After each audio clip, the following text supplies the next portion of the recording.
Hey everybody, Jesse here from Zumper Home Inspection. Sorry, it's a little warm today. I think it's like 115 is the heat index. Anyways, I'm finishing up my day. I just want to go over real quick with why it's so important to get redundant inspections. And sometimes a home inspection might seem redundant, but it's really not. And if everybody else did what they were supposed to do, then obviously a home inspector wouldn't have a purpose. And so sometimes they're cutting corners, sometimes they literally just didn't know, sometimes they forgot. I think that the contractors and everybody involved aren't inherently bad. They get the job done. Some of them just do better work than others. Then you got your county and state and city inspectors. They got their checklist that I have to go off of. Sometimes that is not as thorough, and they have a lot to get to also. Like perfect example, we'll be here. I'm at a brand new construction. This panel actually passed state final today. One thing I like doing is I like taking a non-conductive tester, and I'm not checking torque on anything. I'm not doing a technically exhaustive inspection of the panel. I'm checking, breakers, wire gauges, GFCI, AFCIs, everything.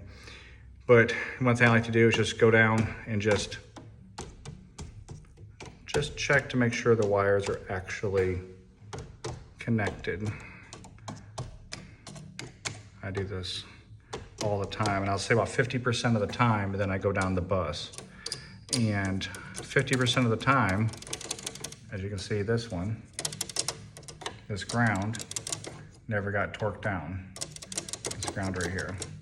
Super minor problem, super easy fix. Obviously that screw just needs a couple turns. Thing is that, it should never got to this point without that being secured. But that's what home inspections are for. To catch little things like that. Super easy fix. As a home inspector, I'd love just to, torque that down to where it's supposed to be. I won't. I'll be putting in a report. Electrician come back. They can torque it down to specs. That's just regulation-wise, why it has to be that way. But super easy fix, but it shouldn't have made it to that point with a loose ground inside the main panel. I'd say if you start checking those, about 50% of newer panels, you'll find either especially on the bus, neutral bus or ground bus, you'll find a loose conductor that never got torqued down, even with a passed panel. All right, have a good day.